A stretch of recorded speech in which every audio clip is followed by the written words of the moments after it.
Guys, welcome to the I Love CVille Show. It's great to connect with you on this platform. My name is Jerry Miller. Today is Wednesday. Thank you kindly for joining us. We are super excited for today's program. A very good friend of this show, and Melissa Close-Hart, is sitting shotgun with us. She is a baller, an absolute rock star. I think she is undoubtedly one of the most talented chefs in the Commonwealth. And the awesome thing about Melissa, she is so talented as a chef, I think she's even better as a person. And that says something about Melissa Close-Hart, the person, because she's a baller as a chef. We're going to welcome her to the program in a mere 15 or 20 seconds. I'd like to thank some of the folks that make the program possible. We'd like to give some love to one of our favorite clients. We're an advertising agency, and one of the clients we represent very closely is Interstate Pest and Service Companies. This business started in 1969 with the first generation, Mr. Robert Wells. And in 1969, he used his personal truck, sweat equity, and the closest payphone to build a company. He'd go to the first client, service them successfully, find a payphone, and then call the second client and say, can I go to your house now? Today, Interstate Pest and Service Companies has 4 generations of family behind it, and almost 100 employees and a Commonwealth-wide footprint. And it's a local business that started in Charlottesville. We also give some love to Scott Wagner of Scott Wagner Chiropractic and Sports Medicine. Dr. Wagner is changing people's lives. I'm literally seeing this firsthand. We were at his block party on Friday, and people were so eternally grateful to this man and his team and his staff for how he's improved their quality of life through physical therapy, chiropractic care, or sports medicine. Dr. Wagner, thank you for being a part of the program. Judah, you are our director, my friend. There are a lot of people watching right now. Julia, did Julia have her baby? She had 2 babies. She had twins? She had twins. She carried them 40 weeks and 3 days. Julia's watching right now. Mom says she's on board. Judy, she says hello. Hi, Mel. Mom. Let's go to the studio cam. If you haven't already done it, Melissa Close-Hart is in the house. Hello. Hi. First, I want to give you some props. The haircut looks fabulous. Thank you. 15 inches. I was Donate. going to say, Yeah. Lots of love. I did wigs for kids. Okay. Yeah. Was cutting the hair difficult? No, No? it was time. Yeah? Yeah. When was the last haircut? About 6 months before we opened Junction. So Get out. almost 3 years. Yeah. 3 years without a haircut. How are things going at Junction? Junction's good. Yeah. As any business in the world, we could always use a Sure. little more business, but just switched the menu about third of the menu, maybe 2 or 3 weeks ago. We're going to switch another third this weekend. So if you haven't been in a while, come in and see us and try some new menu items. What goes into is it a menu revamp? Can I say that? Is that right? Yeah, that'd probably be a perfect way to say it. Okay, what goes into that? Why do it? To keep it fresh? To keep it fresh. Okay. Seasonality, local ingredients. Keep things fresh in the kitchen, keep things fresh for the staff, and things fresh for the customer. Your menu, we go there a lot. Your menu's awesome. Cocktails are awesome. Ambiance awesome. One of the largest restaurants from a seating capacity. You got like the kind of like eclectic, very like intimate Belmont neighborhood right there. I just love everything that's going. 3 years in, talk to us about the evolution of the brand. When we first opened, we were going to try to do the modern Mexican, a little high-end, because coming from fine dining, we learned quickly that wasn't what the neighborhood wanted, and that was fine by me. The casual, making it a little more casual is a lot more fun and gives us a little bit more room to play and not being stuck in such a box. And then we kind of went Southwest, Tex-Mex, and now we're even pushing that and just kind of took the whole label off of it. And being from the Deep South and growing up with Cajun and Creole and Gulf Coast cuisine, we're bringing a lot of that in there and just kind of just pushing the envelope and still keeping, we definitely have the Southwest theme, but we're just not trying to stay in a box anymore and just doing what we want to do. We talk with a lot of chefs on this show and business owners and restaurant owners, staffing, keeping staff, finding staff. You guys doing it? Tough, Yeah. And I need a brunch cook if anybody's out there. Plug myself gregariously here. It's tough in town. We've got another group of restaurants opening up in the South Side Shopping Center or Fifth Street. What are those two? Fifth Street Station. Yeah. So then you got 18 restaurants opening up in Dairy Central. Yeah. Or Dairy Market on Preston Avenue. Yep. It's just, I don't know how these places are going to find staff. It's tough, and it pushes the market for pay, which, I'd love to pay all my cooks as much money as I could, but, it pushes starting salaries up for any restaurant that's locally owned. Restaurant business is not known to be very high end on the profit side. I think the statistic I learned in culinary school, it's anywhere between 2 and 10% profit, which is really low for a business. And, when you get a good staff member, you try to hold on to them as tight as you can. It's become a very competitive market in this business, even from dishwasher up to sous chefs. Trip Stewart, welcome to the program. Thank you for joining us. Roger Voinze, hello. Thank you for joining us. Ruth Taylor Wareham. Those are my friends. They live across the pond She now. says she's watching in the United Kingdom. Yep. I miss you, Melissa. I miss your food. I miss you. Kristen Pura. It was probably, I think, the first or second customer at Palladio when they opened. She says hello. Yep. Give it a like and a share on any of the streams you are watching. If you want to relay any perspective or questions, we're happy to do that. So what's new? What's new in the life? How are things going with you? Oh, life is good. Life is different. As many people I know, I have decided to become a sober chef. This business has a pretty high percentage of addiction issues, and I just made a decision in my life to change, and it's been for the better. It's, I think, better for me personally, better for my family, better for the restaurant. And, good for you. I mentioned this off air. As soon as you walked in, I was like, such positive aura. I noticed you were super fit. I noticed you seem happy. Yeah. Seem upbeat. Yeah. Jason Alley, who owned Pasture and Comfort. And Comfort. He, I think it was about a year ago. Yeah, I think he's a little over a year in. in. I remember when he went sober for the first time, and him discussing the challenges as a chef. Because as a chef and as an owner, he was routinely having folks come in, either offering him wine to try, like the wine reps, or pairing drinks with what food to sell. And he said it was no easy task. And then he said that it was one of the best decisions he's made. Why do you think it's so prevalent in the chef restaurant world?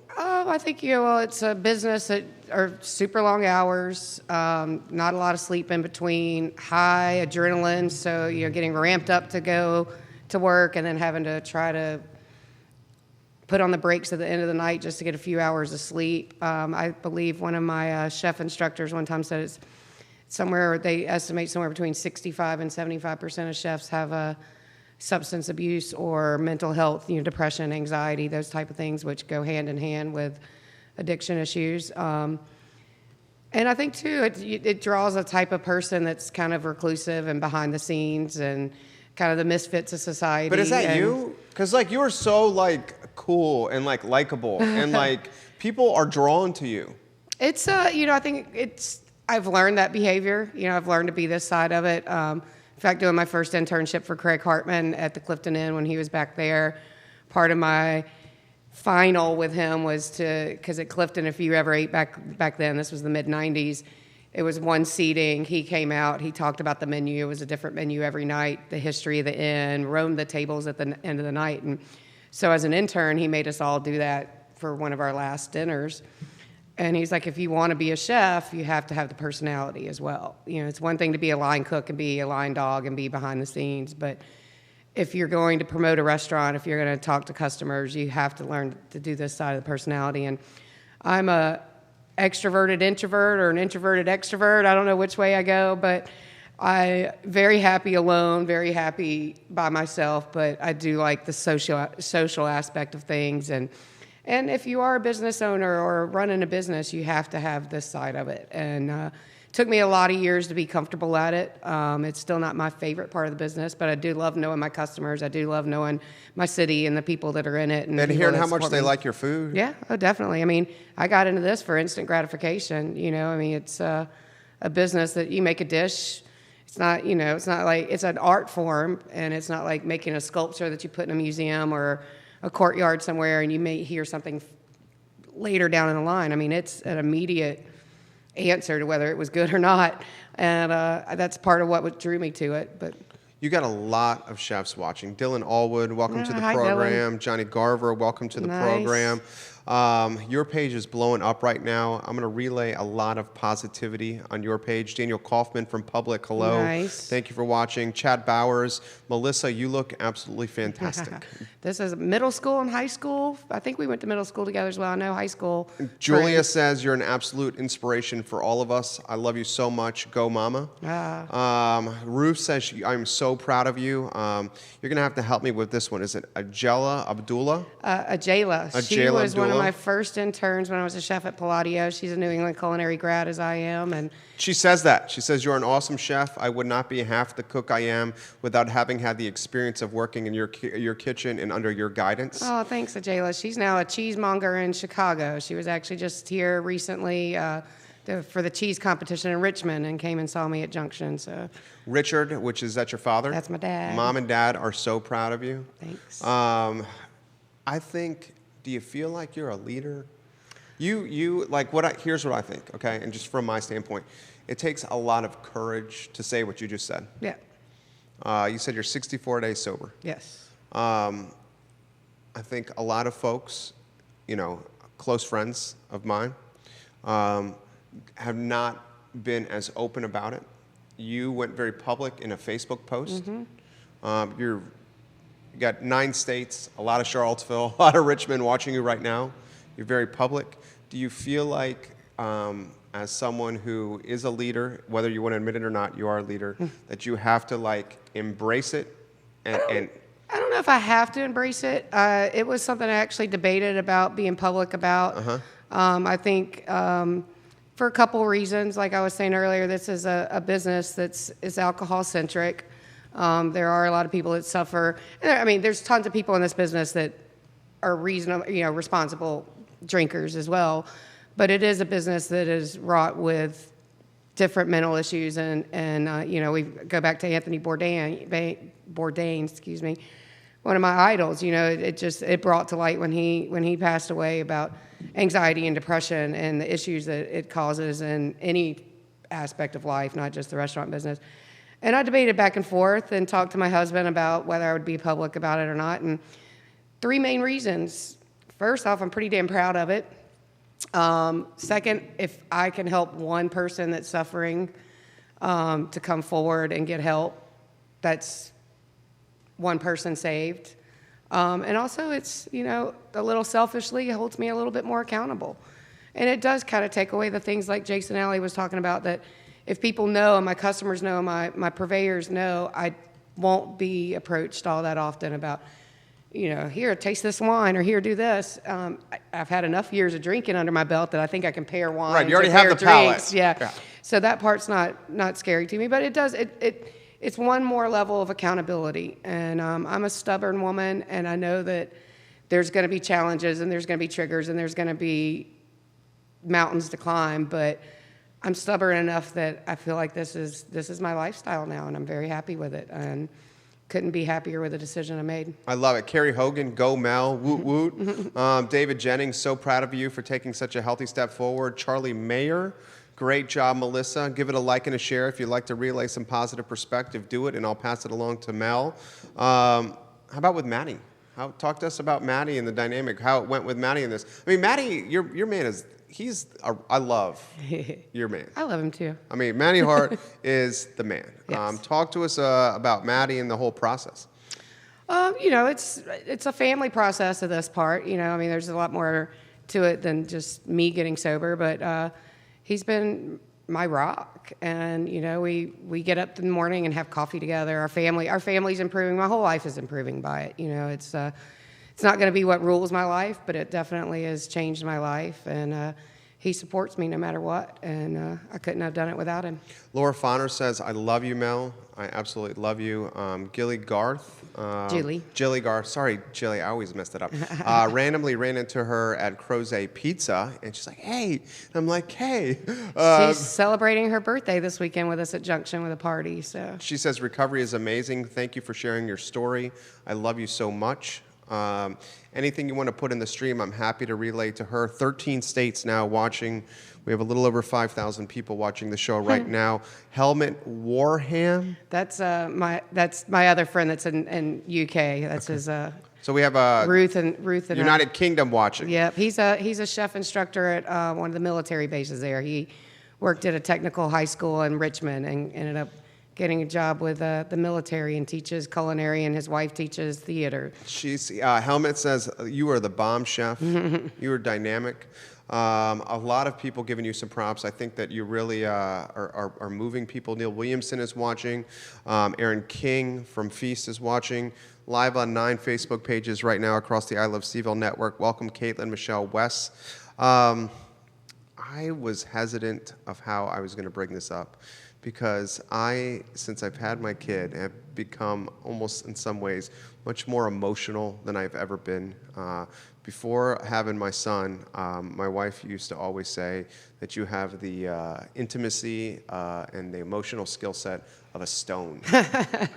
Now that I find that hard to believe. Now that I have my son Trey, I just feel like everything gets me choked up now, and it's just because he's given me a different perspective on life.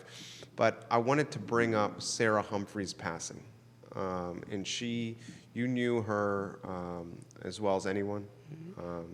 I mentioned before we started the show that I've known her since 2002. I think the world of Chris, and I can't imagine what Chris is going through now. Yep. I know Sarah's been sick for a little while, and she was fighting it like Sarah would. Oh, yeah. Like, not necessarily like being down and still like trying to love and embrace life. Yep. And her dogs and her animals and run Fellinis. Yep. And stay in the restaurant scene, which is a testament to her character. Yep. Open-ended. Anywhere you want to go here. Oh, I still have a hard time finding words about it. And seeing all the posts on Facebook, and it seems to be a common thread through everything that Sarah was the first person I met in town. Sarah was the first person, and the smile. I mean, Sarah just had this infectious smile, and she remembered you. I think that's why people became so close to her. She would, if you were in a restaurant or a party or a show or whatever, and you were by yourself, she would be the first one to come to you and introduce herself. And the next time she saw you, she would recall the conversation you had. It could have been 6 months later. And it's just, she was a friend's friend, I guess is the best way to put it. And she has been ill for a while, and I know she's not suffering now, but it's tough for the rest of us left in the world. The world's a little bit less without Sarah. And Chris, I've also known probably about as long as I've known Sarah, both of them about 20 years. He's a chef cut from the same cloth I am. We've talked Southern food from the day we met. We've supported each other through the years. But he's heartbroken, just like we all are, and it's gonna be a different world without her. And I don't know. It's hard for me to say anything else other than that. And Judah, our director, is going to put up some fantastic images of her on screen. And Aaron King from Feast is giving you props. She says, "We do recover. Thank you for broaching this tough topic. It desperately needs to be discussed here in Charlottesville." I'll relay a story. Chrissy Benninger is watching. She's giving you the heart emojis. Bluegrass Grill. Jill Lynn Klippel. That's my mother-in-law, Matty's mom. So proud of you. Brian Thomas Whiteside. Good to see you here. Rosemary, so proud of you, sending so much love. My Sarah Humphrey story. Sarah Humphrey guys and her husband Chris were the co-owners, or are the co-owners of Fellini's restaurant on Market Street. And she passed this past weekend after a long battle. Chris is an incredible chef. Sarah was running a lot of the front of the house. Yep. In 2002, I met her. I'm basically a kid, starting my first job at the Charlottesville Daily Progress as a part-timer, trying to get my foot in the door. Without question, the youngest person there. Everybody was like, "Who's this kid?" Like, not giving me the time of day. And she came, and here's a beautiful photo of her. Aww. And she came up to me on the second day, shook my hand, introduced herself, said, "I sit at this desk over here. I work in sales. Anything you need, I can help show you around. Gave me a tour of the newspaper. Every time she'd see me after that, remember my name and a couple points in the conversation, and then tried to go out of her way to get to know me even more. Just because she's a genuine, authentic, like, real person. She is. No one else Yep. did that. And that stuck with me. And then as I got into doing this business and, love food and restaurants, I kept going to Rapture because I like to get after it. And she was at Rapture. Yep, for working on years and staff years and years, yeah. And Rapture. Is that how she and Chris met? I believe so, and that's He was how the I'm, chef there. Yep, he was the chef there at Yeah. a point in time. It's been so many years. It all becomes. I've been trying to remember the first time I met Sarah, and I know it had to be Rapture because that was kind of my stomping ground back then. And that's where I met Chris as well. So I can't really ever remember the exact first time, but it's almost like there was never a first time. It was just always was for both of them, and they've both been dear friends for 20 years. Talk to us about, I was so impressed with another courageous thing that you've done, is you were leading like the celebration of Sarah. Yeah, I went and saw Chris. When a tragedy like this happens, you don't want to bug people. I reached out and figured he'd find time, and happened to be on the downtown mall, and he called, and so I went down to see him, and it's something I have to do for myself, for Sarah, for Chris, and all I've really done is make a Facebook page. The rest, the town takes care of it from that point.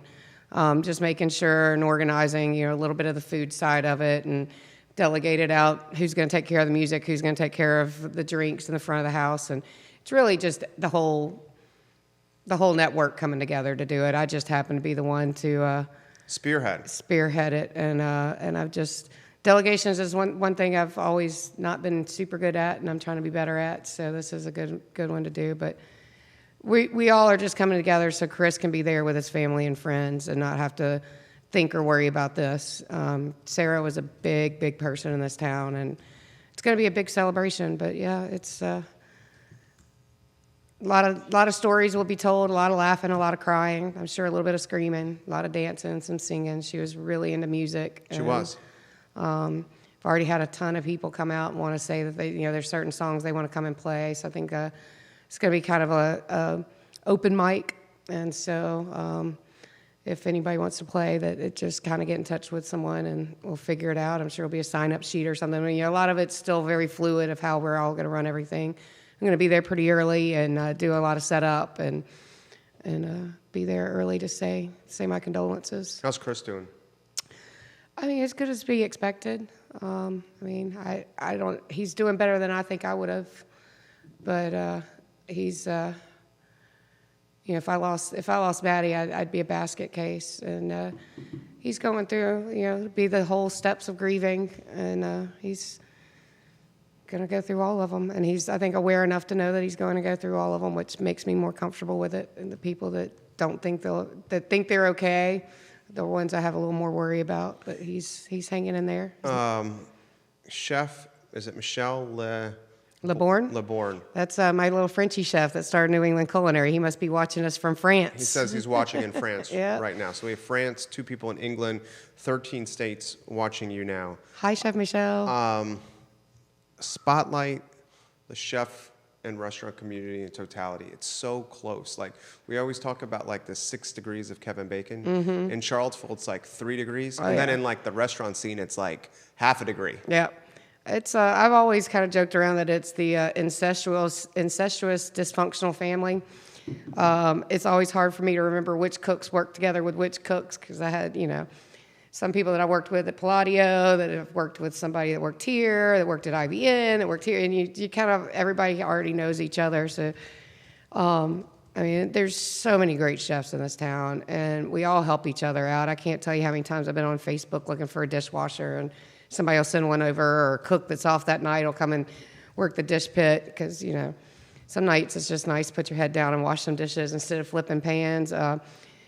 And any of us that have cooks that are moving up and moving on, we support them, the best we can and find them jobs that, being in this business as long as I have and went to culinary school. I've got friends all over the country. When any of my cooks are moving to a different city, hook them up, at least with somebody in the culinary world. They might not have a job open, but in fact, Amber Cohen, who we all know and love, just moved out west, Portland, Oregon, and my dear friend JJ that I worked with in Bottega in Birmingham is out there now, and she actually might end up working for him, but he's definitely found her a job, and she's been doing some fill-in, like pirate cooking and renegade cooking, but I think she's looking to work for him at a place out there, and it's a community, you know. You all know each other, and we all know the quirks, and I couldn't imagine any other way. Karen, Belinda, thank you for remembering Sarah today.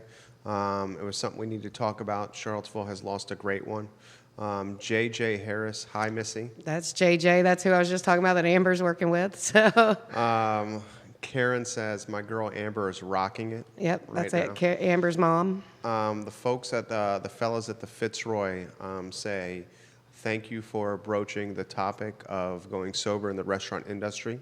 It is harder than people think.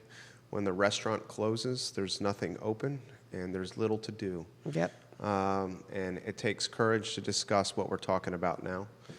You're hearing that from a lot of other folks. That's why I say this, and I'm going to embarrass you. That's why I say, like, you're a straight up, like, leader in this community. And, like, you do it in a way where, like, I think people are, like, gravitated to you. And, like, people are, like, they genuinely like you. And I would say that, and I don't want to, like, speak out of turn. I bet you're pretty darn tough in the kitchen because you want to get stuff done, and you want to get the food plated, and you want to get it out hot and tasting the right way. But if people do it the right way, then it seems like they're going to have, like, someone in their corner for life. Yeah. And you. Oh yeah, I mean, if you're case in point, Craig Hartman was my mentor in the culinary world. I call him my papa. It's the only other person my father would probably ever allow me to do that to. And the same goes for people that I've worked with. A Jayla example, you know, you pass it on, you know, pay it forward, so to speak. And anybody that does a good job for me and our company, I'm going to stand by no matter what and help them succeed. And in this industry too, the more successful all the other restaurants are, you know, the better the business is. And you don't want to ever tear down a business to try to make yours better. It's never going to work that way. It doesn't work that way in any business field. But you know, and even working for Adam, if you work for Adam and you're loyal to him, you're part of his family. And I've gotten real lucky that all the restaurants I've ever worked in, they've all become my family. And that's just how I want to treat my employees as well. And just because you're family doesn't mean you can't be tough on each other. And, you know, I get it back just as much when I deserve, you know, not so much tit for tat kind of thing, but, you know, tough love has got to come from both sides, and I can learn from all my cooks. I can learn from my dishwashers. You know, it's just it's a forever growing part of my life is the restaurant business. I've been doing it now for over 30 years. 30 years. My first job was when I was 15. I've done some stuff in between. Your first job was at is it fast food? McDonald's. McDonald's, right? Yeah. I remember that. And that was in Alabama? Mm-hmm. Mobile. And then where'd you go after that? When I went to college, I was studying I got a psychology degree and a master's in education, and I worked at a place called Firehouse Barbecue. It was just a little short order mom and pop kind of place.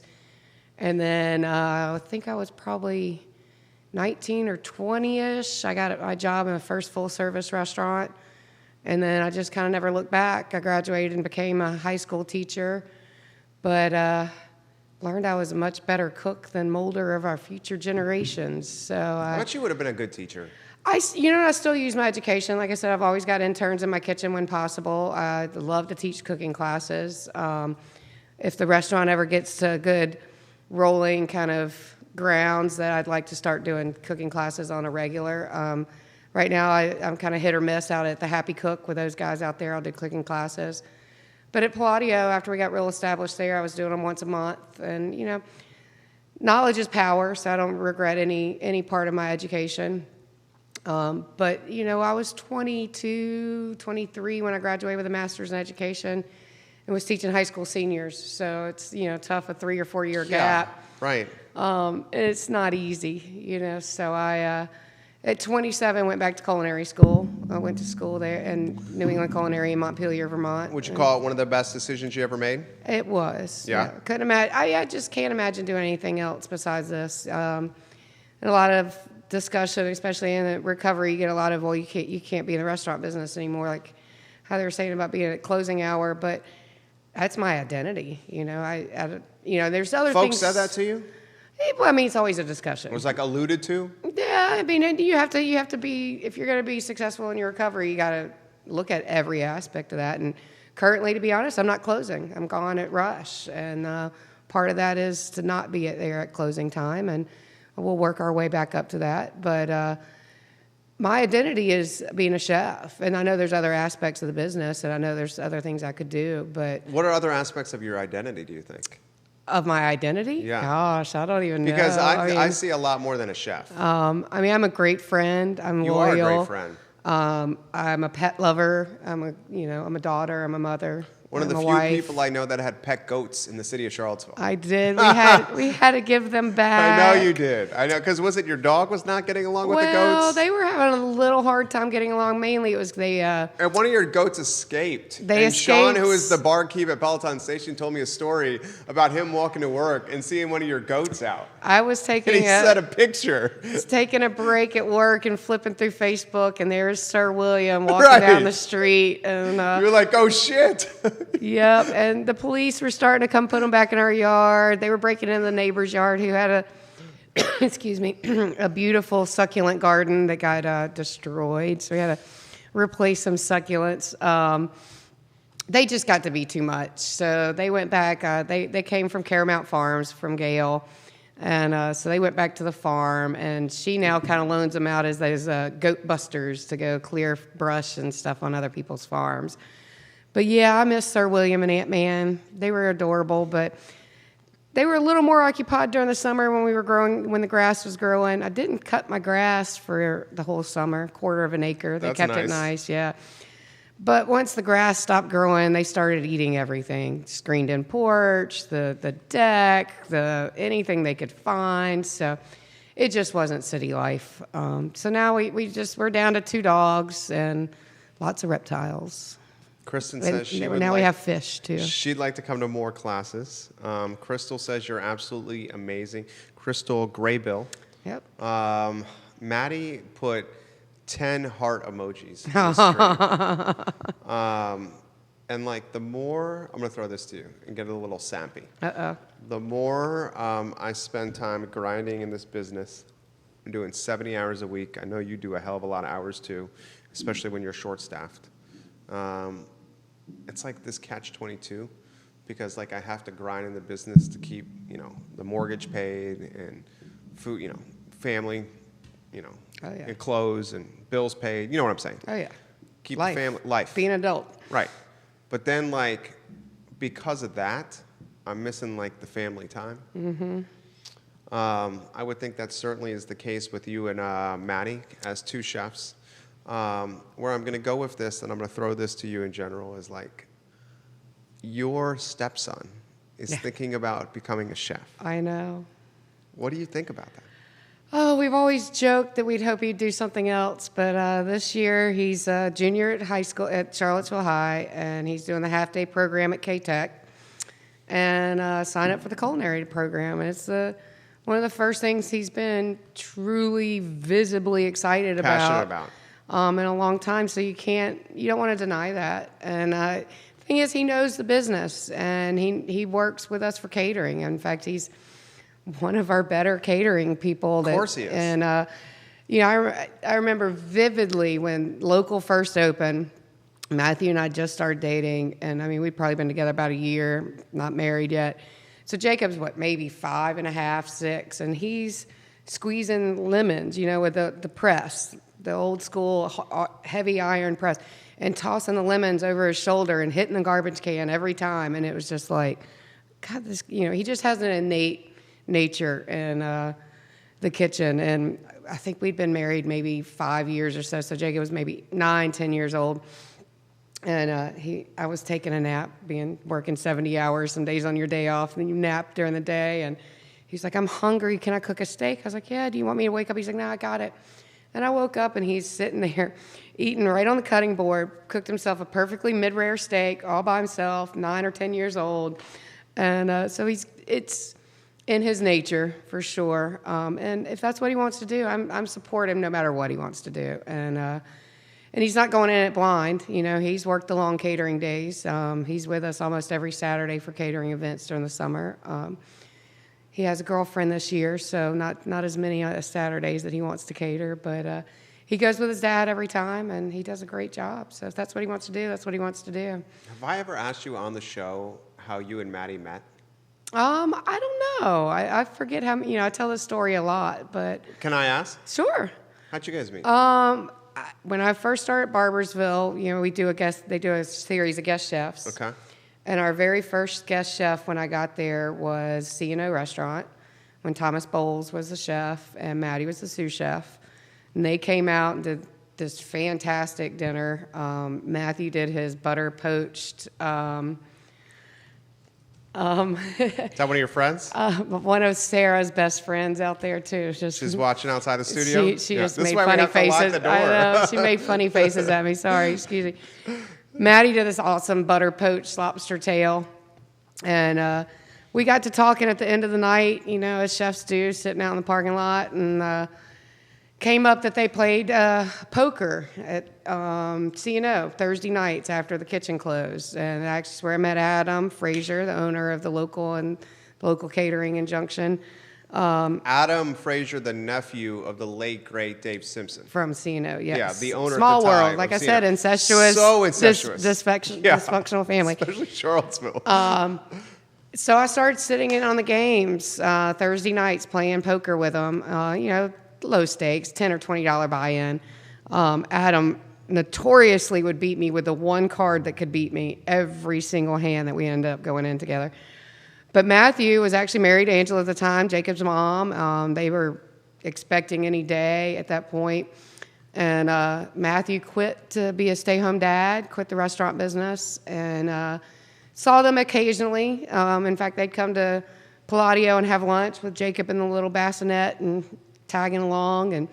But we didn't see each other for years, how it happens. You get small children, you kind of fall off the face. I know firsthand. And then I'd seen Adam over the years at Rapture, and he was showing me this restaurant he was building and doing all this stuff. And then one day I get a call, and it was Matthew, and he was one of my old interns that had applied for a sous chef job to open up the local. And at the very end of the conversation, he ends up asking me out for dinner, and we went to dinner a week later. And I think Where'd you guys go? We ended up, our first date was Rapture and bowling. Okay, Rapture and bowling. Yeah. Nice. So we played some pool and had some drinks, and then went out to Kegler's and had a game of bowling. And in fact, I think our anniversary year before last, Matthew recreated our first date. Really? Last year's anniversary, we were at Fellini's with Chris and Sarah. Might have to, our 10th anniversary is coming up in a couple weeks, so maybe we'll have to recreate the Fellini's. Was he a charming guy? Oh, yeah, Matty. You've met Matty. Yeah. He's got shyly charming. He has, Matty, I'm going to embarrass you right now. He has an great gift for words and telling stories. And he's undoubtedly a great wordsmith. And I think so intelligent, so well-read. intelligent, yeah. And I think especially when does he still rocking the beard? Oh yeah. Okay, so I think at first when you see the beard, you get an impression, and then he starts talking, and this such depth and vocabulary and stories and experiences and stuff that he can relay firsthand. I'm like, holy shit, this guy is freaking brilliant. Oh, he's been everywhere too. Yeah, definitely. So he charmed you. Oh yeah, yeah. So I've heard his side of the story too. What's his side of the story? So I guess is his side the truth or is your side the truth? They're both the truth. Okay. But I guess when my name came up on the resume, Adam, I might get this wrong. Matthew will have to. He's watching. He's watching. Yeah. He'll have to type in if I'm getting this wrong. That Adam had suggested to Matthew that he asked me out on a date after he called, and I think Adam. And if you've ever been around either one of them, they both pace when they talk. I was surprised when you had Matty on the show that he was able to sit still for an hour. But apparently Adam's pacing back and forth, waiting for Matthew to ask me out to dinner. So that, it's not too drastically different, but Matthew says that from the time he asked me out to dinner, that I waited way long before I responded, which I don't recall that. I feel like I answered right away, but he said was that a phone call or he asked you in person? It was a phone call. Because was this pre-text? Probably. I mean, so this would have been 2007. So you were trying to play it cool, and you were like, "I got to give it 2 days before I return the phone call," or were you effing busy? We were on the phone together because he had called and asked, to get a reference, and so we were actually talking on the phone, not phone messaging. So, but he said I paused for a long time after the question, and that he thought I was going to say no, but of course I said yes. He says, Adam paid for that dinner, Mel. He wanted me to ask you out, and I was scared, so he pushed me, and it worked out quite well. It did. Like I said, September 19th is our 10th anniversary. September 19th, 10 years. What do you say? We're 2 years in, my wife and I. What's the advice you give? Because it's work, and I love her, and she's watching right now. I mean, every day. I think everyone that's married knows it's work. My parents were married in 1965, and they're still together, and my mom will tell you the same thing, and my dad. But compromise, talking, being honest. I mean, that's, I think, the basis of it. Honesty is the best thing in life in general. I hate to keep going back to the recovery part of my life, but that's a big part of recovery. And it's, with my new schedule not closing, you were asking about hours with Matthew and stuff, but you get more time together. We actually work the same schedule now. Oh, that's awesome. So because he undoubtedly, and I've said this so many times on the show, had the best executive chefing job in Charlottesville. Yeah. So we work with his hours. Yeah. And we work pretty much the same schedule. A couple of days a week, I'll work a little later just to be in the kitchen, but we have our mornings together. We both get up early. We make coffee. We, play with the dogs, feed the fish, water the plants, and sit on the couch and wake up together. And we're, have dinner together on a regular basis. And it's a life that we haven't had for years. And it's very healthy. You have to find time for your friends and your family, but most importantly, your spouse. I think you got an incredible partner in him that's going to help you down this road. Oh, yeah, definitely. I mean, especially like somebody that's in the game. He's not really into that side of the game. No. I mean, Matthew, I think in the last, for drinking side of it, I mean, he's had probably 3 drinks in the last year. So it's right. I couldn't ask for a better husband, and in more ways than one, not just in this part of my life. He says that pause was so damn long. That was such a long damn pause. I don't remember it being long, but you always remember different things. Christopher Anderson, hello from Boston. I'm so proud of you, my old friend. Darby Wolf Nichols, still the best pie maker ever. XOXO. She was one of our servers at the first restaurant I worked at in my college town. Shirley Bowman is watching right now. We have 14 different states watching right now. Give it a like and a share on any of the streams that you're watching. Chuck Crenshaw, Phyllis Templeton, I think from the Spice Diva watching now. Rick Cato, the sous chef at Commonwealth Sky Bar, watching right now. We have a handful of chefs watching right now. I'm going to say this again now that you're kind of like in the groove and we're 50 minutes in. Wow, 50 minutes already. Do you feel like, you got to feel like you're a leader in this? I am who I am. People look up to you. I am who I am. I've never been driven to be a leader, but especially this, and I literally mean this from the most authentic and genuine way, especially as a female executive chef. And I came up in this business when it's all dudes. Yeah, and there's definitely there's so many female chefs that were out there, but I was always pegged to be the pastry chef. I remember when I was working at Bottega, and Dahlster, who is she just won the James Beard Award for pastry chef this year, does the Duke's mayonnaise commercial with Jason Alley. If you've seen that one that came out recently, that's Dahl. I worked for her, but she was always there early morning, and the guy that plated desserts, he was tattoos, neck tattoos, and the big plugs, and sleeves and everything, and every purveyor that would come in and be making a pastry delivery would come straight to me because I was the only girl that worked there. And I was like, no, actually, he's the pastry chef. I'm the lead line cook. Thanks. So it was, definitely piss you hurdles. off? No, I thought it was a little more humorous than anything. And I think I kind of came up at the perfect time where women were starting to be vocal and starting to be champions of female chefs, and great role models like in Gail. I love her dearly. We've become great friends over the years, and her cheese is fantastic. And but I've always been kind of a tomboy anyway. My mother hoped for frilly little dresses and patent leather shoes and Sunday bonnets, and I was the one making mud pies down in the creek, and so I've always fit in better in that side of the world. But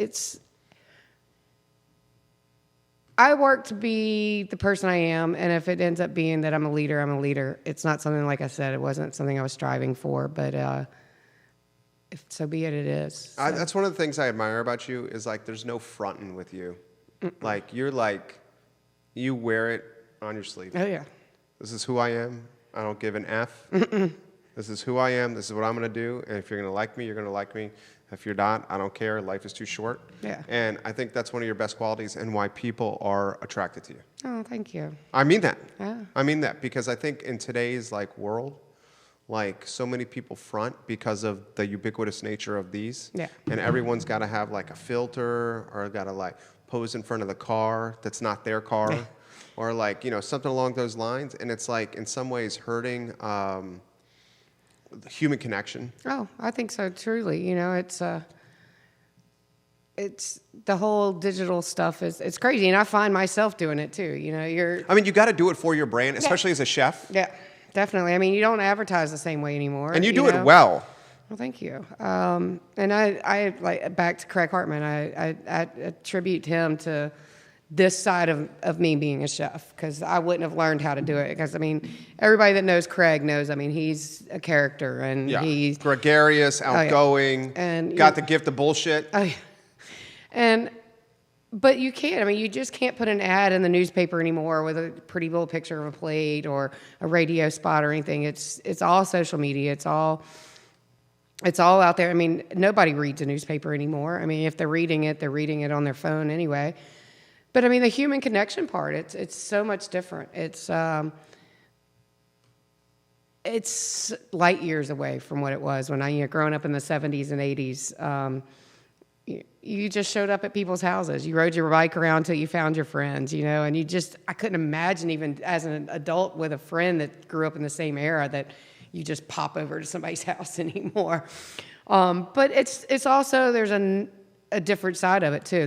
A lot of people are way more connected. I am able to stay with and very closely connected to my friends that are still in France and the people that are watching now, right? Yeah, and and it's just instantly in touch with people, and so it's just ever evolving. We as humans have been since the day we learned to communicate with each other. So it's just finding the balance between real human contact and social contact. Spencer Monk says, I love your tacos. Give us more taco specials, please. Anja Anderleg from Fig Bistro on the corner is watching now.